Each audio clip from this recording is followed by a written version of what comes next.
श्रवण रसोई में झांक कर देखता है और उसे कोई नहीं दिखता अंदर। अब रसोई में तो कोई नहीं है माँ। कोई सफेद साड़ी में नहीं है क्या? नहीं माँ, कोई भी नहीं है। चिल्लम चिल्ली की आवाज सुनकर काजल भी वहां आ जाती है। अब क्या हो गया माँ जी? अरे बेटा, रसोई में एक चुड़ैल थी सफेद साड़ी में। अरे क्या कर रही थी वो अंदर? अरे बताया नहीं, कल आएगी ना तो पूछ लूंगी। चुड़ैल जी, आपका क्या प्लान है? माँ जी, रात बहुत हो गई है, आपने कोई बुरा सपना देखा होगा, चलिए सो जाइए। राधिका मौसी सोने तो चली जाती है, पर उनको रात भर नींद ही नहीं आती। वो कुछ भी उलझुल बातें सोचने लगती है। कहीं चुड़ैल की वजह से तो घर में टेंशन नहीं हो रहा, कहीं उसी की वजह से तो वो दादी नहीं बन पा रही। सुबह जब राधिका मौसी रसोड़े में छानबीन करती है तो पाती है कि नींबू का अचार गायब है। चुड़ैल नींबू का अचार ले गई, मुझे तो ठीक नहीं लग रहा कुछ। चुड़ैल को भी पता है कि जिंदगी का असली मजा तो खट्टे में ही है। राधिका मौसी झट से श्रवण को फोन कर देती है। बेटा, मुझे समस्या समझ में आ गई है, हमें एक तांत्रिक की जरूरत है। अरे क्या बोल रही हो माँ, तांत्रिक की क्या जरूरत है? आप पूजा पाठ तो कर ही रही हो ना। आलतू जलालतू मंत्र सारे फालतू जैसे कुछ मंत्र पढ़ो, चली जाएगी अपने आप चुड़ैल। अरे नहीं बेटा, कभी चुड़ैल को कम नहीं समझते। अरे तुझे पता भी नहीं चलेगा कि कभी वो छल करके काजल की जगह घर की बहू खुद बन जाएगी। क्या माँ, कुछ भी बोल रही हो? कहाँ काजल और कहाँ चुड़ैल। वैसे एक बात बताओ, काजल को अगर गाने के लिए बोल देना तो चुड़ैल काजल की आवाज सुनकर घर तो क्या, धरती लोग छोड़कर चली जाएगी। तुम ना पढ़े लिखे बच्चे हर चीज को मजाक समझते हो। तुम रहने दो, मैं खुद ही तांत्रिक को बुला लेती हूँ। अच्छा सुन, शाम को इमली लेके आना। क्या है कि चटनी खाए बहुत दिन हो गए है ना। नहीं माँ, इमली तांत्रिक से ही मंगवा लो ना, आटा वगैरह भी उसी से पिसवा लेना। देखो मुझे काम करना है। श्रवण रात को कई तरह की सब्जियों के साथ माँ के कहने पे चटनी के लिए इमली भी ले आया था, लेकिन राधिका मौसी के दिमाग में अलग ही फिल्म चल रही थी। उन्हें अब सिर्फ शक ही नहीं यकीन होने लगा था कि शायद चुड़ैल ने श्रवण पर अपना जाल बिछा दिया था, जिस वजह से श्रवण उनकी बात ही नहीं मान रहा था। पर कोई नहीं, आने वाली रात में राधिका मौसी खुद तैयार हो गई चुड़ैल को पकड़ने के लिए। रुद्राक्ष की माला, तुलसी का पत्ता, हनुमान चालीसा सब हाथ के पास ही था, बस चुड़ैल का इंतजार था। और जैसा राधिका मौसी ने सोचा था वैसा ही हुआ।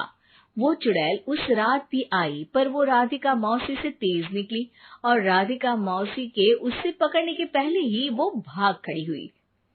जरूर बहू पे साया है उस चुड़ैल का, तभी तो श्रवण के कमरे में गई है। और अगली सुबह राधिका मौसी पिछली रात हुए हमले में किन चीजों का नुकसान हुआ उसका हिसाब लगा रही थी। उनके खेमे से एक आम के अचार की शीशी भी गायब हो चुकी थी, और वो इमली भी जो कल श्रवण लेकर आया था। राधिका मौसी इस बारे में सोच ही रही थी कि श्रवण जल्दी से रसोड़े में आकर दवाइयों की पोटली ढूंढने लगता है। अरे बेटा, क्या हो गया? अब माँ, वो काजल की तबीयत खराब है, बहुत घबराहट हो रही है उसे। हे भगवान, मैंने पहले ही कहा था कि तांत्रिक को बुला लेते हैं, पर नहीं, अब देखो उस चुड़ैल ने काजल को अपने वश में करना शुरू भी कर दिया है। हालांकि श्रवण भूतों में विश्वास नहीं करता था, पर अब वो भी डर जाता है और राजी हो जाता है एक तांत्रिक को बुलाने के लिए। कुछ ही घंटों में तांत्रिक आ जाते हैं और राधिका मौसी तांत्रिक जी को सब बता देती है। घोर संकट, घनघोर संकट, चुड़ैल को मारू जोर चाकट, ओम भट स्वाहा खटखा के आहा। अरे ये क्या मंत्र है? मेरे खुद के ओरिजिनल मंत्र है, कल रात को ही लिखे हैं, अच्छे लगे तो दाद चाहूंगा। एक और मंत्र सुनो, अर्ज किया है आबरा कडाबरा, दिल्ली बम्बई आगरा, चंदा मामा सोरले सुरन मामू जारा। ये मंत्र है? अरे कोई 40 वालीसा पढ़ो ना। वक्त कम है, 40 नहीं पढ़ेंगे, 20-25 में काम चलाना पड़ेगा। अलग निरंजन जाके लंदन, मुफ्त का मंजान घिस मेरे नंदन। अरे जल्दी करो तांत्रिक जी, जल्दी करो। तांत्रिक अपने उल झलूल मंत्र पढ़ने लगता है। श्रवण को तांत्रिक पे शक होता है। वो अपने एक डॉक्टर दोस्त को कॉल कर देता है ताकि कोई अनहोनी हो तो इमरजेंसी में चीजें मैनेज हो जाए। तांत्रिक धुनी रमाता है, जिसकी वजह से कमरे में काफी धुआं हो जाता है और जिसकी वजह से बहू की घबराहट बढ़ जाती है। अब भागेगी चुड़ैल। हाँ। बहू खांसते हुए धुएं से बचने के लिए बाहर चली जाती है। अरे भाग रही है, भाग रही है। पीछे पीछे श्रवण भी जाता है। बहू एक सोफे पर बैठ जाती है। तभी डॉक्टर दोस्त आ जाते हैं और श्रवण को पानी लाने के लिए कहते हैं। थोड़े चेकअप के बाद डॉक्टर कहते हैं, मेरे हिसाब से जाप का काम पूरा हो गया है। क्या मतलब? अरे कुछ भी नहीं माँ, कोई चुड़ैल नहीं है, खुशखबरी है, अब दादी बनने वाली है। मगर वो सब अचार के डब्बे। श्रवण दोनों अचार के डब्बे अपनी माँ को दिखाता है, जो कि उनके बिस्तर के नीचे छुपे हुए थे। आपने सही बोला था माँ, वो चुड़ैल काजल ही थी जो खट्टा खा रही थी। हमें कल ही पता चला, पर हमने आपको ये तांत्रिक वाला काम करने दिया ताकि आपको भरोसा हो जाए कि भूत वगैरह कुछ होता ही नहीं। अच्छा, ये तो बड़ी खुशी की बात है। पर बेटा मुझे एक झाड़ू तो ला दे। क्यों माँ? ये तांत्रिक का भूत उतारती हूँ मैं। अब तांत्रिक राधा मौसी के डर से घर से भाग निकलता है और राधा मौसी उसके पीछे भागती है। अरे संकट ये घनघोर है, तांत्रिक मुआ चोर है। को अचानक राधिका मौसी को किचन से कुछ गिरने की आवाज आई। उन्होंने बाहर निकल के देखा तो किचन में उन्हें कोई सफेद साड़ी में दिखा। वो चीख पड़ी, हे भगवान, आलतू जलाल तू आई भला को टाल तू, आलतू जलाल तू आई भला को टाल तू। राधिका मौसी को चीखते सुनकर श्रवण बाहर आता है भागते हुए। अरे माँ, क्या हुआ? क्या देख लिया? दादी माँ आ गई क्या सपने में? अरे बेटा, रसोड़े में देख तो कौन है? श्रवण रसोड़े में झांक कर देखता है और उसे कोई नहीं दिखता अंदर। अब रसोड़े में तो कोई नहीं है माँ। कोई सफेद साड़ी में नहीं है क्या? नहीं माँ, कोई भी नहीं है। चिल्लम चिल्ली की आवाज सुनकर काजल भी वहाँ आ जाती है। अब क्या हो गया माँ जी? अरे बेटा, रसोड़े में एक चुड़ैल थी सफेद साड़ी में। अरे क्या कर रही थी वो अंदर? अरे बताया नहीं, कल आएगी ना तो पूछ लूंगी। चुड़ैल जी, आपका क्या प्लान है? माँ जी, रात बहुत हो गई है, आपने कोई बुरा सपना देखा होगा, चलिए सो जाइए। राधिका मौसी सोने तो चली जाती है, पर उनको रात भर नींद ही नहीं आती। वो कुछ भी उलझुल बातें सोचने लगती है। कहीं चुड़ैल की वजह से तो घर में टेंशन नहीं हो रहा, कहीं उसी की वजह से तो वो दादी नहीं बन पा रही। सुबह जब राधिका मौसी रसोड़े में छानबीन करती है तो पाती है कि नींबू का अचार गायब है। चुड़ैल नींबू का अचार ले गई।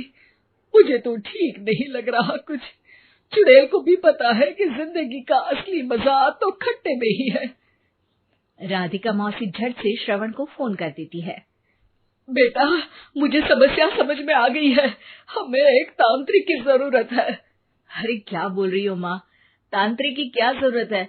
आप पूजा पाठ तो कर ही रही हो ना। आलतू जलालतू मंत्र सारे फालतू जैसे कुछ मंत्र पढ़ो, चली जाएगी अपने आप चुड़ैल। अरे नहीं बेटा, कभी चुड़ैल को कम नहीं समझते। अरे तुझे पता भी नहीं चलेगा कि कभी वो छल करके काजल की जगह घर की बहू खुद बन जाएगी। क्या माँ, कुछ भी बोल रही हो? कहाँ काजल और कहाँ चुड़ैल। वैसे एक बात बताओ, काजल को अगर गाने के लिए बोल देना तो चुड़ैल काजल की आवाज सुनकर घर तो क्या, धरती लोग छोड़कर चली जाएगी। तुम ना पढ़े लिखे बच्चे हर चीज को मजाक समझते हो। तुम रहने दो, मैं खुद ही तांत्रिक को बुला लेती हूँ। अच्छा सुन, शाम को इमली लेके आना। क्या है कि चटनी खाए बहुत दिन हो गए है ना। नहीं माँ, इमली तांत्रिक से ही मंगवा लो ना, आटा वगैरह भी उसी से पिसवा लेना। देखो मुझे काम करना है। श्रवण रात को कई तरह की सब्जियों के साथ माँ के कहने पे चटनी के लिए इमली भी ले आया था, लेकिन राधिका मौसी के दिमाग में अलग ही फिल्म चल रही थी। उन्हें अब सिर्फ शक ही नहीं यकीन होने लगा था कि शायद चुड़ैल ने श्रवण पर अपना जाल बिछा दिया था, जिस वजह से श्रवण उनकी बात ही नहीं मान रहा था। पर कोई नहीं, आने वाली रात में राधिका मौसी खुद तैयार हो गई चुड़ैल को पकड़ने के लिए। रुद्राक्ष की माला, तुलसी का पत्ता, हनुमान चालीसा सब हाथ के पास ही था, बस चुड़ैल का इंतजार था। और जैसा राधिका मौसी ने सोचा था वैसा ही हुआ। वो चुड़ैल उस रात भी आई, पर वो राधिका मौसी से तेज निकली और राधिका मौसी के उससे पकड़ने के पहले ही वो भाग खड़ी हुई। जरूर बहू पे साया है उस चुड़ैल का, तभी तो श्रवण के कमरे में गई है। और अगली सुबह राधिका मौसी पिछली रात हुए हमले में किन चीजों का नुकसान हुआ उसका हिसाब लगा रही थी। उनके खेमे से एक आम के अचार की शीशी भी गायब हो चुकी थी, और वो इमली भी जो कल श्रवण लेकर आया था। राधिका मौसी इस बारे में सोच ही रही थी कि श्रवण जल्दी से रसोड़े में आकर दवाइयों की पोटली ढूंढने लगता है। अरे बेटा क्या हो गया? अब माँ, वो काजल की तबीयत खराब है, बहुत घबराहट हो रही है उसे। हे भगवान, मैंने पहले ही कहा था कि तांत्रिक को बुला लेते हैं, पर नहीं, अब देखो उस चुड़ैल ने काजल को अपने वश में करना शुरू भी कर दिया है। हालांकि श्रवण भूतों में विश्वास नहीं करता था, पर अब वो भी डर जाता है और राजी हो जाता है एक तांत्रिक को बुलाने के लिए। कुछ ही घंटों में तांत्रिक आ जाते हैं और राधिका मौसी तांत्रिक जी को सब बता देती है। घोर संकट, घनघोर संकट, चुड़ैल को मारू जोर चाकट, ओम भट स्वाहा खटखा के आहा। अरे ये क्या मंत्र है? मेरे खुद के ओरिजिनल मंत्र है, कल रात को ही लिखे हैं, अच्छे लगे तो दाद चाहूंगा। एक और मंत्र सुनो, अर्ज किया है आब्राकडाब्रा, दिल्ली बम्बई आगरा, चंदा मामा सोवरले सुरन मामू जारा।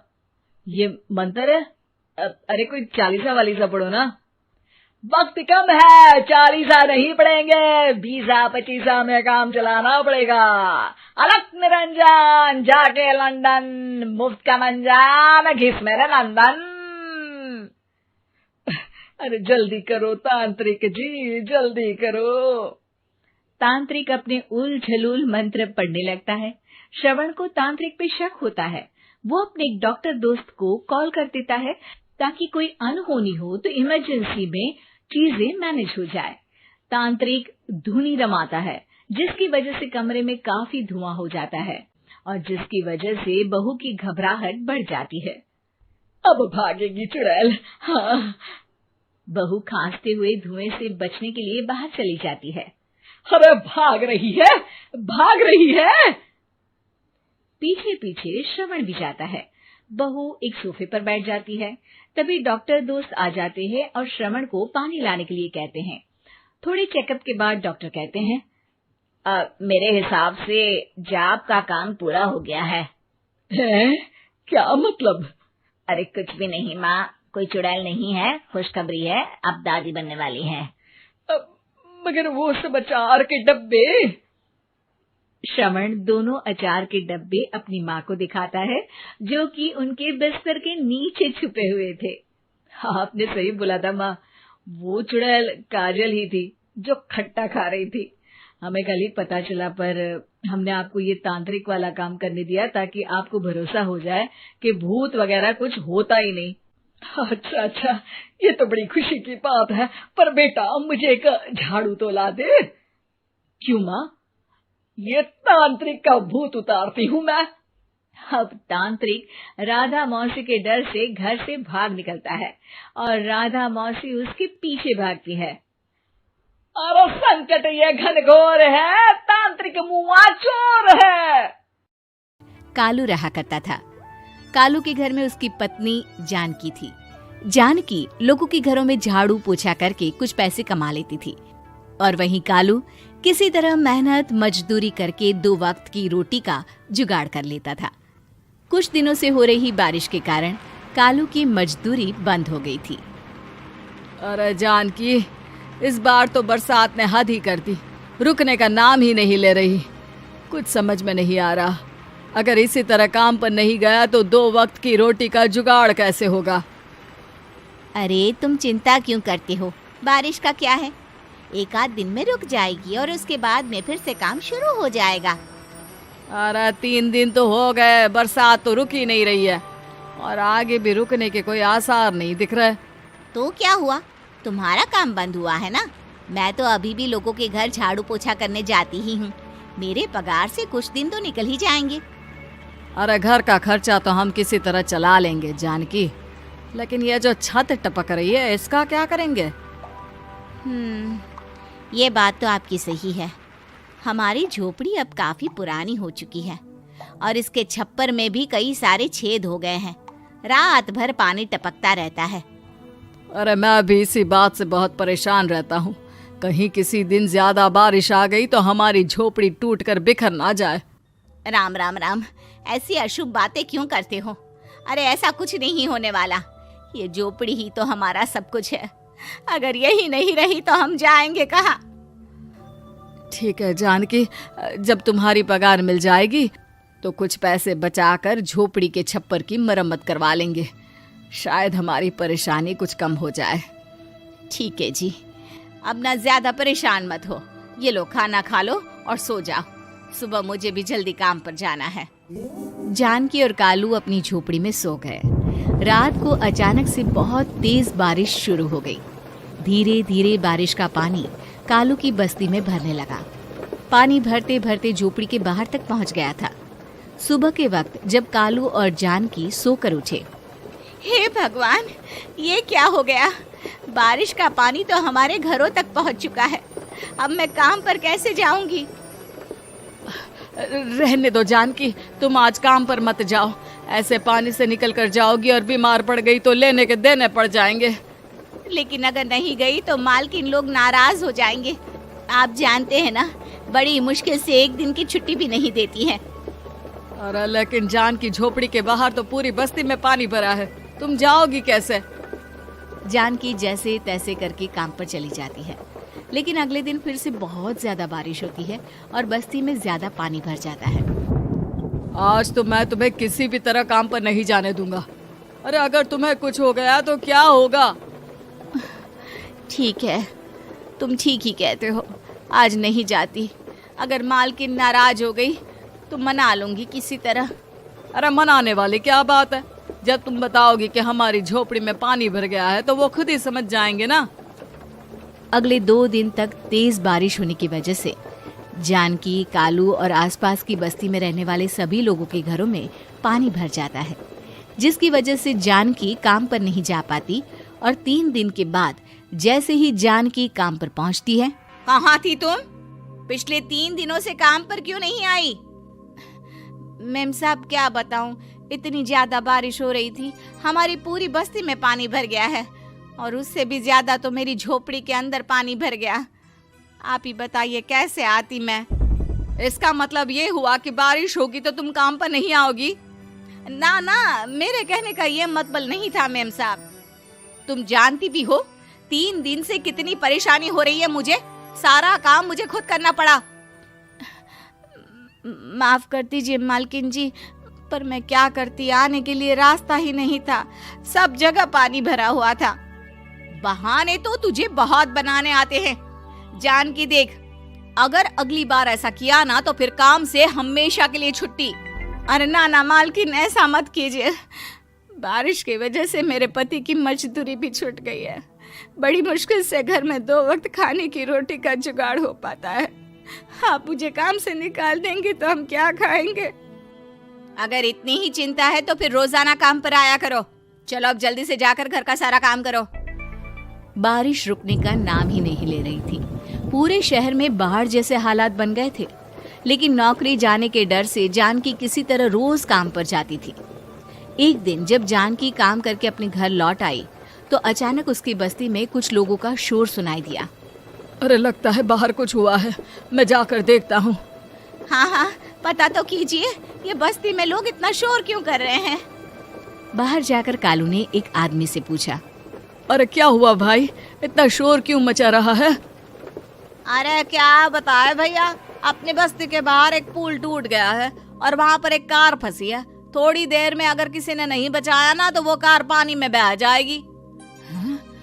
ये क्या कह रहे हो भैया, कार के अंदर कोई है क्या? हाँ, कोई औरत बैठी है, अकेली है, बहुत रो रही है बेचारी, मदद के लिए बुला रही है। अरे तो हमें जाकर उनकी मदद करनी चाहिए ना। अरे लेकिन इसमें बहुत खतरा है, हमें अपने आप को बचाना चाहिए, पानी कभी भी हमारी बस्ती की तरफ आ सकता है। अरे तुम्हें नहीं चलना तो मत चलो, लेकिन मैं तो जाकर उस औरत की मदद जरूर करूंगा। कालू उस जगह पर पहुंचता है जहां वो औरत कार में फंसी हुई थी। वहां पर पानी का बहाव बहुत तेज था और सारा पानी कालू की बस्ती की तरफ ही आ रहा था। कालू ने एक बड़ी सी रस्सी को पेड़ से बांध दिया और दूसरे सिरे को कार की तरफ फेंक दिया और उस औरत को रस्सी के सहारे बाहर आने के लिए कहा। तभी वहां जानकी भी दौड़ती हुई आई। अरे ये तो मेरी मालकिन है, जिनके यहाँ मैं काम करने जाती हूँ। अरे मैडम जी, आप डरिएगा मत, आपको कुछ नहीं होगा। आपकी गाड़ी को भी मैंने रस्सी से बांध दिया है। थोड़ी देर में पानी का बहाव कम हो जाएगा, फिर हम आपकी कार को भी बाहर निकाल लेंगे। क्या तुम जानकी के पति हो? हाँ हाँ, जानकी मेरी ही पत्नी है, आपके यहाँ काम करती है ना। लेकिन मेम साहब, आप यहाँ पानी में कैसे फंस गई? अब क्या बताऊं, मैं अपनी सहेलियों के साथ पिकनिक पर गई थी, वहीं से लौट रही थी। अचानक पानी का बहाव तेज हो गया और मेरी गाड़ी फंस गई। अरे कोई बात नहीं मालकिन, अब ना आप बिल्कुल सुरक्षित हैं। मैं तो बहुत बुरी तरह डर गई थी, कब से मदद के लिए चिल्ला रही थी, लेकिन कोई मेरी मदद के लिए नहीं आया। भला हो तुम्हारा पति का जिसने मेरी जान बचा ली। लेकिन जानकी, मैंने तुम्हारे साथ बहुत गलत व्यवहार किया। इतने खराब मौसम और बाढ़ में भी तुम्हें काम पर आने के लिए कहा, नौकरी से निकालने की धमकी भी दी, और तुमने मेरी जान बचाई। मुझे माफ कर दो। अरे कोई बात नहीं मालकिन, आपकी जान बचाना तो हमारा धर्म था। देखो जानकी, तुम्हारी झोपड़ी में जो भी नुकसान हुआ है उसके लिए मैं तुम्हें पैसे दूंगी। आज तुम्हारे पति ने मेरी जान बचाई है और आज के बाद मैं तुम्हें कभी भी नौकरी से निकालने की धमकी नहीं दूंगी। आज मैं तुम्हारी परेशानी को अच्छी तरह समझ चुकी हूँ। हम जैसे पैसे वाले लोगों के लिए अपने घर में बैठकर बारिश का मजा लेना बहुत आसान है, लेकिन तुम गरीब लोगों के लिए बाढ़ और बारिश काफी परेशानी खड़ी कर देते हैं। ये बात मुझे आज अच्छी तरह समझ आ गई है। आपका बहुत बहुत धन्यवाद मालकिन। उसकी शादी की तो बड़े घर में, लेकिन पति कोई काम ना करता। आप ससुर जी के साथ काम पर क्यों नहीं जाते? हाँ जाऊंगा, लेकिन कल से। आज जरा मैं दोस्तों के साथ घूमने जा रहा हूँ। शशि के 2 बच्चे होते हैं, लेकिन रमेश का हाल वैसा का वैसा ही रहता है। एक दिन, सुनिए ना, बच्चा रो रहा है, इसके दूध के लिए पैसे नहीं है। अरे तो पिताजी से ले लो ना। क्यों? अगर आप में कमाने की क्षमता नहीं थी तो शादी क्यों की? तभी घर आई बड़ी ननद बोल पड़ती है। आहा, तुम्हारी माँ को साफ साफ कह दिया था कि लड़का ना कमाता है ना कभी कमाएगा। हम 4 बहनें हैं इसका ख्याल रखने के लिए, और पिताजी का इतना सारा पैसा, तुम्हें किस चीज की कमी रखी है? लेकिन थोड़े ही सालों में तकदीर बदल जाती है। शशि का ससुराल गरीब हो जाता है। सब बिकने के बाद शशि अपने पति, बच्चे और सास के साथ किराए के मकान में आ जाती है। मैं कोई नौकरी करना चाहती हूँ दीदी। अरे इतने बड़े घर की बहू थी शशि, तुम नौकरी करोगी? नहीं नहीं नहीं नहीं। नहीं करूंगी तो घर कैसे चलेगा? बच्चों को भी तो पालना है ना। तभी शशि का भाई आ जाता है। शशि, ये ले राशन का सामान, किसी भी तरह की कोई भी जरूरत हो तो बताना। भाई, अब मैं नौकरी करूंगी। देख बहन, वैसे तो मैं तेरे साथ हूं, लेकिन हाँ, मैं ये भी चाहता हूं कि तू अपने पैरों पर खड़ी हो जा। शशि को एक प्ले स्कूल में छोटे बच्चों को संभालने की नौकरी मिल जाती है। एक दिन, शशि, मेरे स्कूल को अब तुम संभाल लो। मैं कुछ दिनों के लिए अपने बेटे के पास जा रही हूं। लेकिन प्ले स्कूल अकेले मैंने कभी नहीं संभाला है। अब ये सब मैं नहीं जानती। इतने महीनों में तूने जो देखा, बस पूरे आत्मविश्वास के साथ उसे करना। शशि नीलम के जाने के बाद पूरे 1 महीने उसका स्कूल अकेले संभालती है और फिर एक दिन आता है जब वो अपना खुद का स्कूल भी खोल लेती है। वाह शशि, तुमने आज मेरा सर गर्व से ऊंचा कर दिया। तुम्हारा यही आत्मविश्वास तुम्हें बहुत आगे ले जाएगा। नीलम, बहुत आगे जाने की चाह नहीं है, बस ये छोटा सा स्कूल मेरे बच्चों की अच्छी शिक्षा में मेरी मदद करे, यही मैं चाहती हूँ। शशि थोड़े थोड़े पैसों से ही अपना परिवार पाल रही थी। एक दिन उसके घर उसकी बड़ी ननद आती है। अरे भाभी, घर में कूलर तो लगा लेती, मेरी माँ को कैसे पंखे में लिटा रखा है। अरे तो शशि कौन सा एसी लगा कर सो रही है, वो भी तो यहीं रहती है ना मेरे पास। ज्यादा यहाँ आकर मेरी बहू को परेशान न किया करो। हाँ हाँ, मुझे भी शौक नहीं है इस छोटे से घर में आने का। मैं तो बस ये बोलने आई थी कि मेरे बेटे की शादी है तो ननिहाल का जो नेग होता है वो ले आना। हाँ हाँ, जितना बनेगा कर देंगे, और ना हुआ ना तो वो भी नहीं करेंगे। तभी शशि बोल पड़ती है। अरे नहीं नहीं माँ जी, रीटा घर की बेटी है, उसके ससुराल वाले उससे शादी पर पूछेंगे कि मायके से क्या मिला। रीटा, तुम मुझे सामान की लिस्ट भेज देना, मैं पूरी कोशिश करूंगी कि तुम्हारी हर डिमांड को पूरा करें। अच्छा, मैं खाना लगाती हूँ। शशि ये बोलकर किचन में चली जाती है। धीरे धीरे कर शशि किसी न किसी तरह अपनी सारी ननदों की डिमांड भी पूरी करती, बच्चों की ख्वाहिशें भी और उनकी पढ़ाई के लिए पैसे जोड़ती। एक दिन जब शशि का बेटा 12वीं पास करके आता है। माँ, अब तुझे काम करने की जरूरत नहीं है, मैं अब कोई ना कोई नौकरी करके पढ़ाई भी साथ कर लिया करूंगा। शशि को लगता है कि बेटा और आगे पढ़ाई करे, लेकिन वक्त की मार के कारण वो बेटे को काम के लिए हाँ कर देती है। अब बेटा एक बैंक में चपरासी बन जाता है। लड़का देखने में तो बड़ा अच्छा है, अंग्रेजी भी पटर पटर बोलता है, फिर चपरासी क्यों? लड़का सारी बात मैनेजर को बता देता है। अच्छा, तो मैं तुझे एक मौका देता हूँ, तू यहाँ रहकर दूसरे डिपार्टमेंट का भी काम सीख। अगर तू किसी एक का भी काम अच्छे से सीख गया तो मैं तुझे यहाँ टेबल चेयर में बैठने वाली नौकरी दे दूंगा।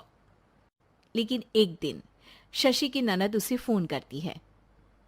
अरे भाभी, देखो मायका तो मेरा तुम लोगों से ही है।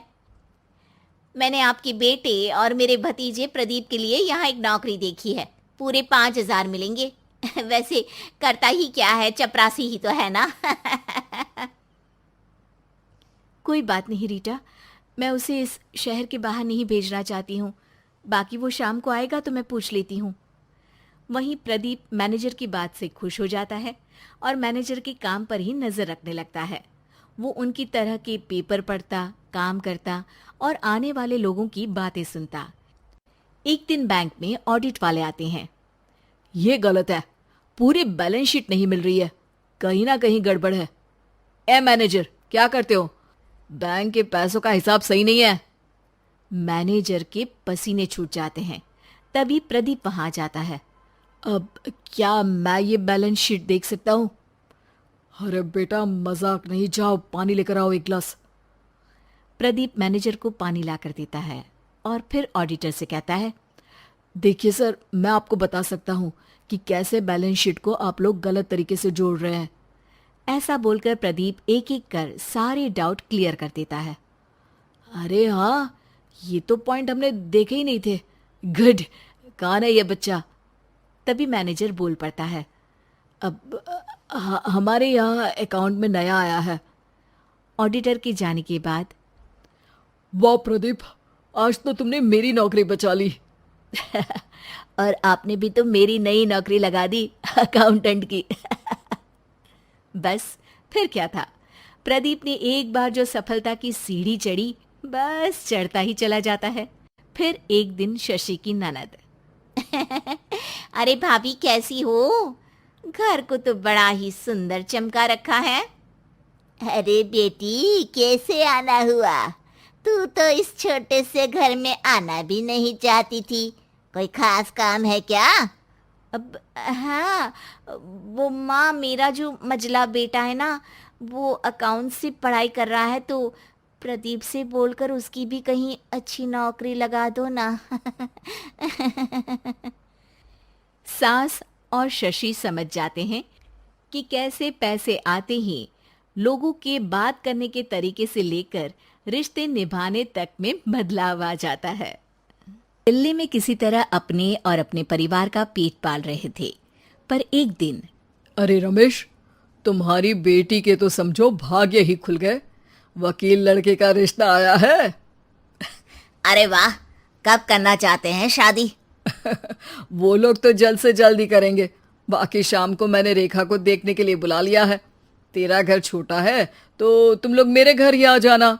राकेश और उसकी बीवी सारी तैयारी के साथ रोहित और रेखा की शादी कर देते हैं। लेकिन अगले ही दिन, देखो रेखा, शादी भले ही हो गई है, लेकिन तुम ये मत सोचना कि मैं किसी जोरू के गुलाम टाइप रहूंगा। रेखा को रोहित की बात अजीब लगती है। मैं ये तो सोच भी नहीं सकती और ना ही चाहती हूँ, लेकिन शादी के अगले ही दिन इस तरह की बात की उम्मीद भी नहीं थी। रोहित रेखा के मुंह से ये बात सुनकर गुस्सा हो जाता है। अरे, काफी जबान भी चला लेती हो, माँ ने सिखाया नहीं कि पति से कैसे बात करते हैं? रेखा अब चुप रहने में ही भलाई समझती है। रेखा, जल्दी से नाश्ता तैयार कर लो, आज पहला दिन है, सारे काम तुम्हें समझा दूंगी। ये नौकरानी है जो तुम्हें बता देगी कि कैसे कैसे क्या करना है, फिर इसकी कल से छुट्टी है। रेखा भी ससुराल में जी जान लगाकर काम करने लगती है। खाली समय मिलता तो पति के वकालत की किताब उठाकर पढ़ने लगती। ये क्या, जब देखो तब पढ़ती रहती है।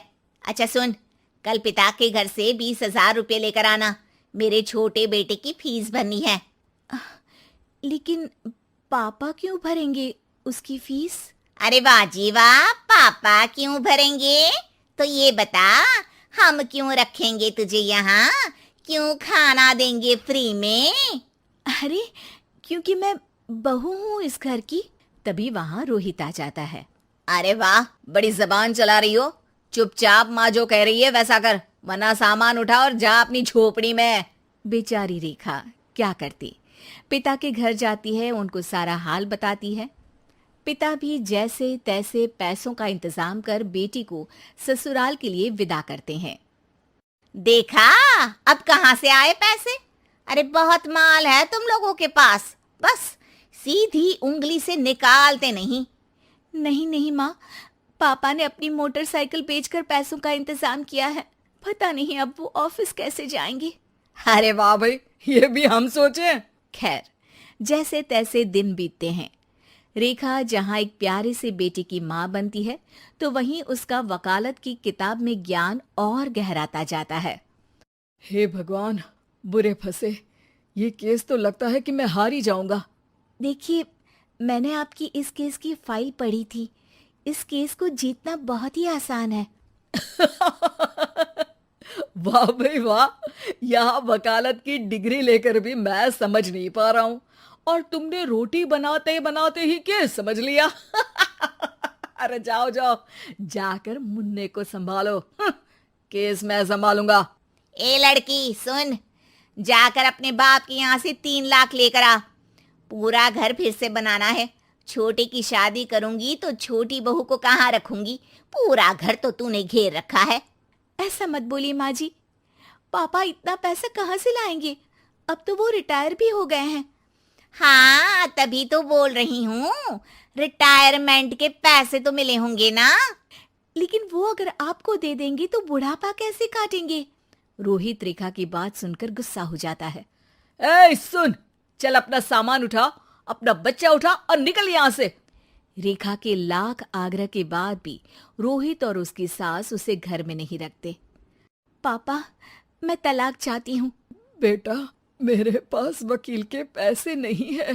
पापा, आप मुझे वकालत करवा दीजिए, अपना केस मैं खुद लड़ूंगी। इस बार रेखा के पिता भी उसे ससुराल ना भेजकर रिटायरमेंट के पैसों से वकालत करवाते हैं। और फिर एक दिन कोर्ट के बाहर, रोहित, आज तुम अपना ही केस हार गए, वो भी उस लड़की से जिसकी तुमने कभी कदर ही नहीं की। रेखा, मुझे माफ कर दो, मैं इतनी बड़ी अमाउंट कहाँ से लाऊंगा? मैं हर महीने पैसे नहीं दे सकता तुमको। पैसे वहीं से लाना जहां से तुम मेरे पापा को लाने के लिए मजबूर करते थे। एक पिता अपनी बेटी की शादी उसकी खुशहाली के लिए करता है, ना कि सारी जिंदगी कर्जदार बनने के लिए। अरे, मेरे ही बेटे की किताब पढ़ पढ़कर ज्ञान बांट रही हो? वकालत की किताब तो ससुराल में ही पड़ी थी ना। बिल्कुल, यहाँ मेरी गलती रही। जिस पैसे से मैंने इसकी शादी की थी, मुझे वो पैसे पहले इसकी पढ़ाई में लगाना चाहिए था।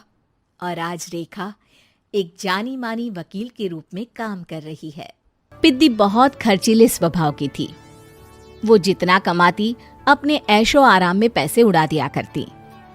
लेकिन किशोर समझदार था, घर को साथ लेकर चलना जानता था। अपनी बहन के जितना कमाता तो नहीं था, लेकिन फिर भी वो किसी तरह घर का खर्च चला लेता था। एक दिन पिद्दी किशोर से कहती है, किशोर, तुम थोड़ा ज्यादा क्यों नहीं कमाते? मेरे दोस्त रोज मेरा मजाक उड़ाते हैं। अरे बहन, मैं कोशिश तो कर रहा हूँ।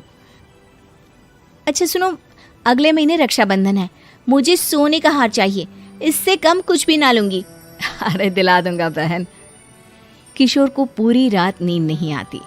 उसके दिमाग में बस ये चल रहा था कि उसकी माली हालत इतनी बिगड़ चुकी है, अब वो सोने का हार कहाँ से लाएगा। अगले दिन किशोर सुबह सुबह घर से ये बोलकर निकल गया कि पिद्दी, मैं गांव से बाहर जा रहा हूँ, कुछ दिन घर नहीं आऊंगा।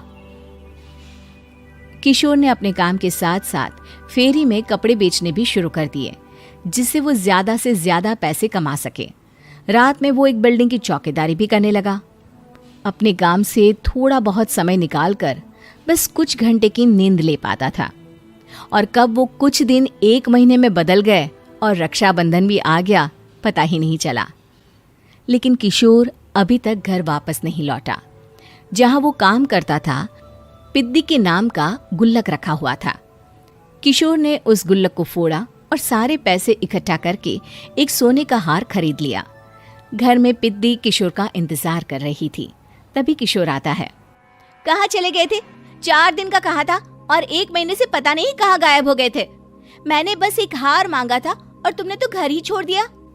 अरे मुझे थोड़ा काम मिल गया था। कुछ नहीं, सब समझती हूँ, बहाने थे तुम्हारे। अपनी बहन के लिए इतना भी नहीं कर सकते, कैसे भाई हो? चलो यहाँ बैठो, राखी बांधती हूँ। पिद्दी ने किशोर को राखी बांधी। वैसे ही किशोर ने अपनी बहन के हाथ में सोने का हार रख दिया। उसकी खुशी का कोई ठिकाना नहीं था। वो मिठाई खिलाए बिना ही नेकलेस लेकर चली गई और शीशे के सामने अपने गले में हार रखकर देखने लगी। किशोर ने लड्डू उठाया और खुद ही खा लिया। ऐसे कई साल गुजर गए। एक दिन पिद्दी की नौकरी छूट गई। अब वो पूरी तरह किशोर पर डिपेंड हो गई थी। आए दिन किशोर को अपने महंगे महंगे शौक गिनाकर उससे पैसे मांगा करती थी। किशोर, कुछ पैसे देना, मुझे पार्लर जाना है। किशोर बिना कुछ बोले उसे पैसे दे देता। ये क्या, 500? अरे इतने में तो मुझे पार्लर में एंट्री मिलेगी बस। अच्छा, देता हूँ ना ज्यादा। अरे कैसे भाई हो, अपनी बहन के लिए इतना भी नहीं कर सकते। किशोर ने जेब से 2000 का नोट निकाला और उसे दे दिया। किशोर गरीबी में रह लेता था, लेकिन अपनी बहन को कभी कोई कमी नहीं होने देता था। बेटा, पिद्दी तुम्हारी बहन है, उसे कभी किसी चीज की कमी मत होने देना और उसका ध्यान रखना, क्योंकि भाई का फर्ज होता है अपनी बहन का ध्यान रखना। किशोर ने माँ की कही ये बात हमेशा के लिए याद कर ली थी। शायद माँ की इसी बात की वजह से किशोर पिद्दी की हर जिद पूरी करता चला आ रहा था। किशोर, आज मैं अपने दोस्तों के साथ पार्टी करने जा रही हूँ, मुझे कुछ पैसे दो ना। किशोर पिद्दी को समझाता है, लेकिन पिद्दी नाराज होकर चली गई और अपने कमरे में सुबक सुबक कर रोने लगी। किशोर अपनी जेब से कुछ पैसे निकालता है और पिद्दी को दे देता है। किशोर खुद कभी अच्छे कपड़े नहीं पहनता, लेकिन पिद्दी को राजकुमारी की तरह रखता। पिद्दी के जाने के बाद किशोर अपने काम पर निकल गया। एक तरफ पिद्दी अपने दोस्तों के साथ मस्ती कर रही थी, तो वहीं दूसरी तरफ किशोर पैसे कमाने के लिए कड़ी मेहनत कर रहा था। कुछ और दिन ऐसे ही बीत गए।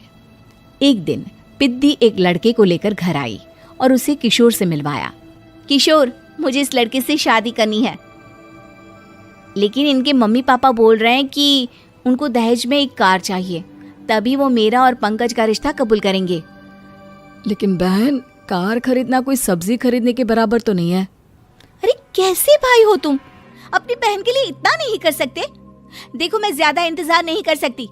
तुम्हें 1 साल में मेरे लिए कार खरीदनी ही होगी। अच्छा पंकज, एक काम करो, कल तुम अपने माता पिता को घर बुला लो, मैं उनसे तुम्हारे और पिद्दी के रिश्ते की बात कर लेता हूँ। अगले दिन किशोर के छोटे से घर में पंकज और उसके माता पिता आते हैं।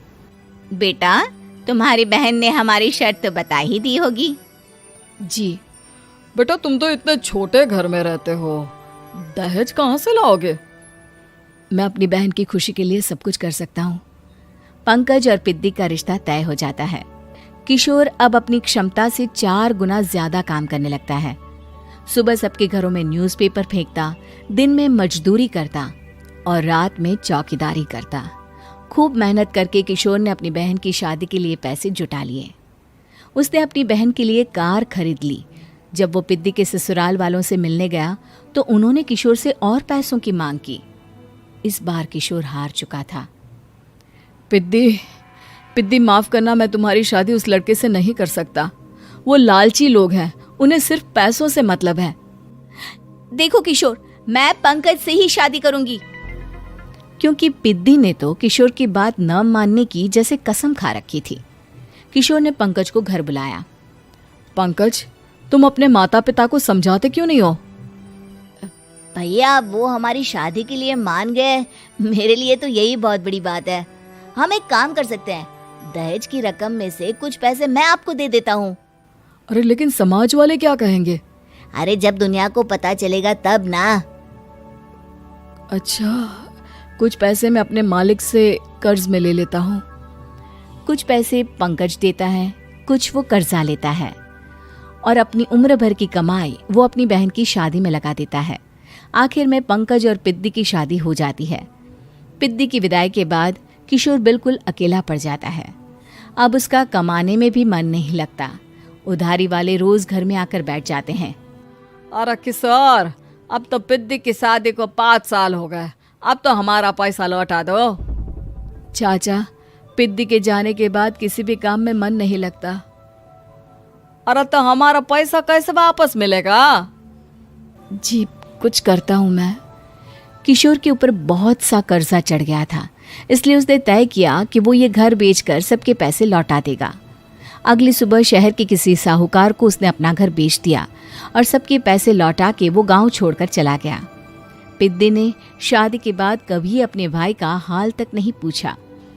किशोर को फर्क नहीं पड़ता था, बस ससुराल में उसकी बहन खुश है ये जानकर उसे खुद की खुशी मिलती थी और ये सोचकर कि उसने माँ से किया हुआ वादा अच्छा कमाता और बड़े घर के ऐश सब था मोहिनी के जीवन में। लेकिन एक चीज जो नहीं थी वो थी सुकून।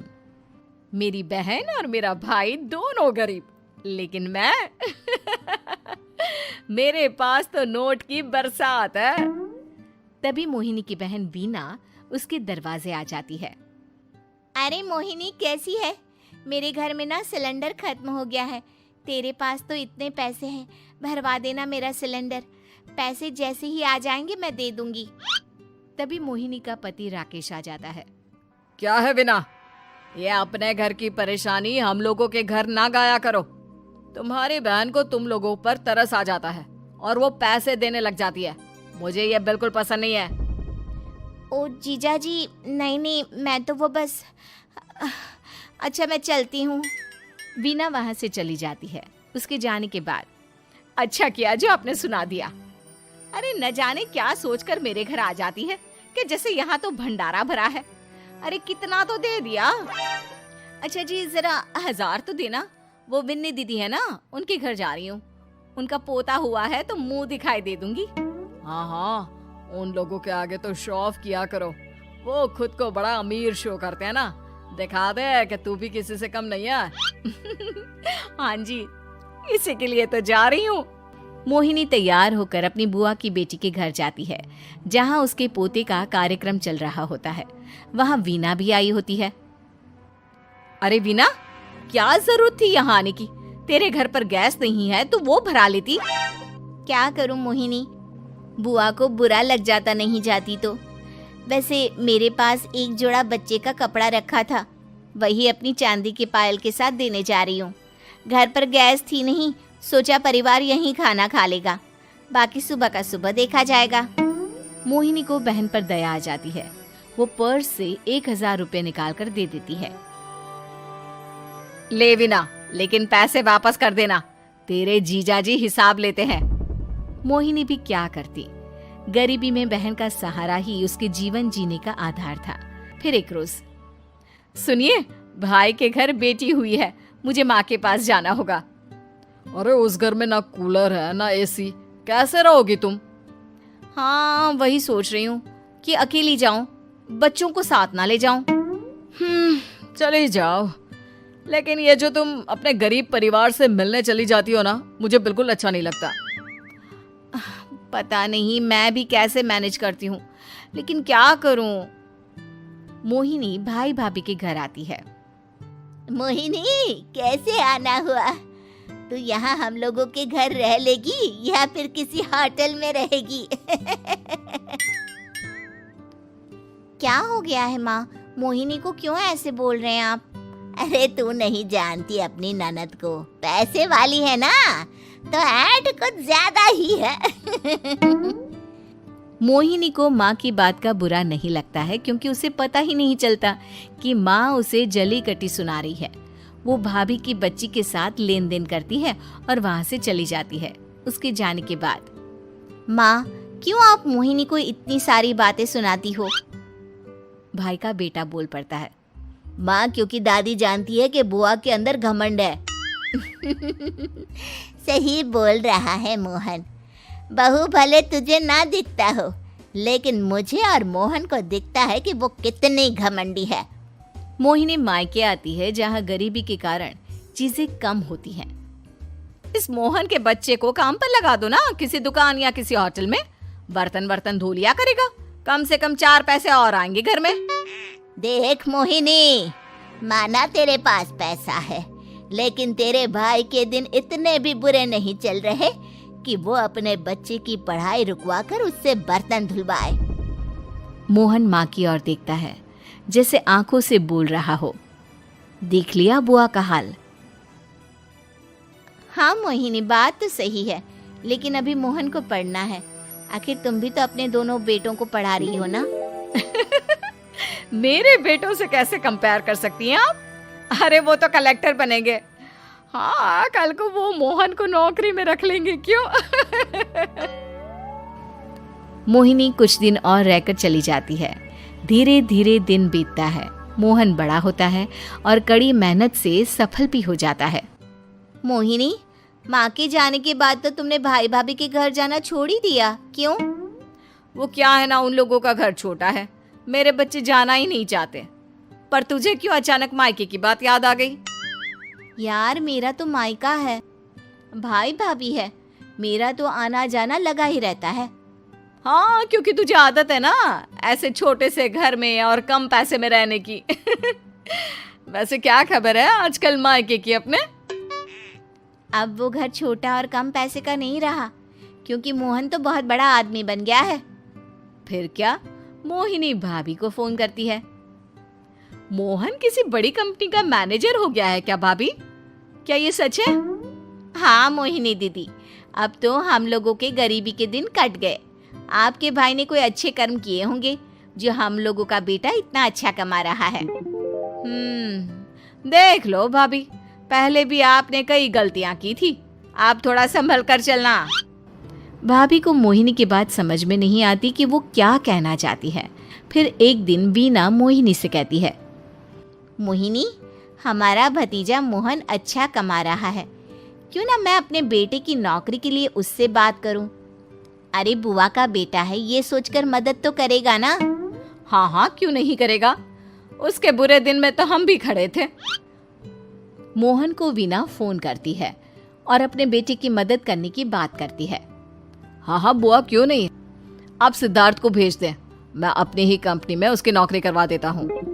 दिन बीतते हैं। अब वीना के हालात भी अच्छे हो जाते हैं। क्या बात है वीना, तूने भी कार ले ली, वो भी इतनी अच्छी। हाँ मोहिनी, अपने भतीजे के कारण तो हम लोगों की दिन अच्छे हो गए। उसने सिद्धार्थ की नौकरी लगवा दी है, वो भी शानदार। ठीक है, लेकिन पैसे ख्याल से खर्च करना। वो क्या है ना, पैसे आने आसान है लेकिन संभालने मुश्किल। मोहिनी घर पर अपने पति से बात करती है। देखो ना, सबके पास पैसे हैं, एक वक्त था जब मैं ही अमीर हुआ करती थी। लगता है कि ज्यादा दिन नहीं रह पाओगी। मेरी नौकरी को कुछ साल ही बचे हैं और तुम्हारे दोनों लड़के निकम्मे हैं। उन लोगों को बोलो ना कि नौकरी करे। तभी वहां मोहिनी के बेटे भी आ जाते हैं। अरे हमें क्या मोहन समझा है जो दिन रात गधे की तरह काम करते रहे। खैर, दिन फिरते हैं और मोहिनी के पति की नौकरी भी खत्म हो जाती है। मोहिनी क्या करे, थोड़े से पैसे में गुजारा नहीं हो रहा है। तो क्या करे, मेरी समझ में कुछ नहीं आ रहा। मोहन को बोलो ना कि वो इन दोनों के लिए नौकरी देखे, जैसे सिद्धार्थ के लिए नौकरी देखी है। मोहिनी क्या कहती, उसे अपने वो दिन याद आ जाते हैं जब उसने भाभी से मोहन को नौकर बनने की सलाह दी थी। क्या हो गया, क्या सोच रही हो मोहिनी? यही कि वक्त कभी भी किसी का भी पलट सकता है। ऊपर वाले से डर कर